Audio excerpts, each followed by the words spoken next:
Bayanihan 2 bill has a provision on managing outstanding loans. Let's have an exchange now with Rural Bankers Association of the Philippines President Elizabeth Carlos Timbol, joining us from Angeles City in Pampanga. Liza, thank you so much for joining us on the exchange. Thank you for inviting us, Rico, on the exchange. It's our honor.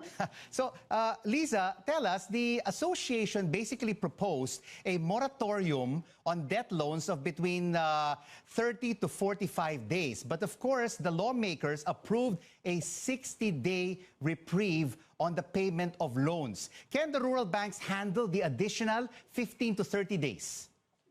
Yes, Rico, based on our stress tests in rural banking, 30 to 45 days is the one that we can handle, no? But with additional 15 days of a total 60 days, yes, because of the RBs are well capitalized, we can manage as a striking balance and as a way of cooperating and support the Bayanihan 2 or what they call Bayanihan Act as Recover 1, and at the same time so that we can support of our borrowers of almost 4 million loan borrowers, which are mostly the MSMEs, the fisher folks, OFWs, and the farmers. But Liza, can the additional 15 to 30 days impact basically the rural banks' expansion for their loans to micro, small, and medium-sized enterprises and farmers?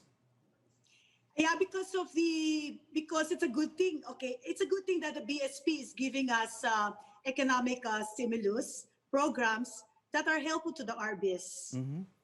And currently, tell us, Liza, during this pandemic, although there is a moratorium, are there still micro, small, and medium-sized enterprises that are borrowing from the rural banks? Yes, Rico, the more that they need us more right now because they have to bounce back. As you continue, despite the pandemic, we continue to lend out.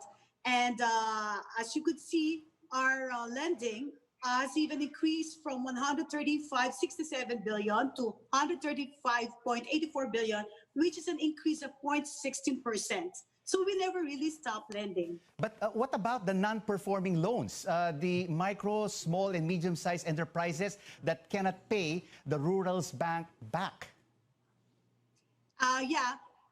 We are trying to, we're trying to be a conduit of the different government package stimulus so that they can recover. And we are trying to closely working with them. We are trying to stretch out their maturities. And just like us, this grace period, because this is not only the first time that the government is giving stimulus. Even in the first Q2, when there was a lockdown, we also gave them a grace period of 60 days. So despite the problems right now of this public health crisis and the lockdowns, why do you think rural banks continue to survive and your borrowers can still pay you back? Because, Rico, our borrowers, and just like the rural banks, are very resilient. And, we can easily adapt to change in government. And we have weathered many crises. This is not the only crisis that we've experienced. Even in the past several crises, we have all weathered this one. The Asian crisis, the Mount Pinatubo. So as you could see, it's really the smaller businesses and the smaller banks can easily well manage in this time. And of course, Liza, over the past decade, we saw more than 1,000 rural banks, but that has now been pared down to just more than 400. And this means that the rural banks have remained healthy and the bad ones have been weeded out. Yes, because the 427 rural banks have evolved over the years. Just imagine the existence of rural banks since 1952. Like, for example, for us, GR Bank, we've been existing for the past 6 or 7 years, no? So for those remaining 427 rural banks have already evolved and has already well managed, stronger, and more capitalized, have better risk management frameworks. And our existence can be seen in the remotest areas with more than 3,272 branches And in fact, we have already a workforce of 22,799. And aside from that, our industry liquidity is 52.9%.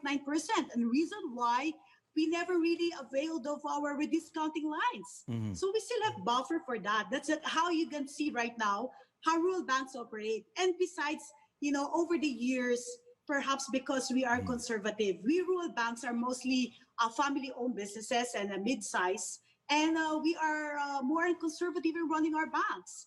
We sacrifice profitability over stability. This is good news indeed. The rural banks have weathered this economic crisis. Thank you so much for joining us on the exchange. Elizabeth Carlos Timbol, President of the Rural Bankers Association of the Philippines. Thank you.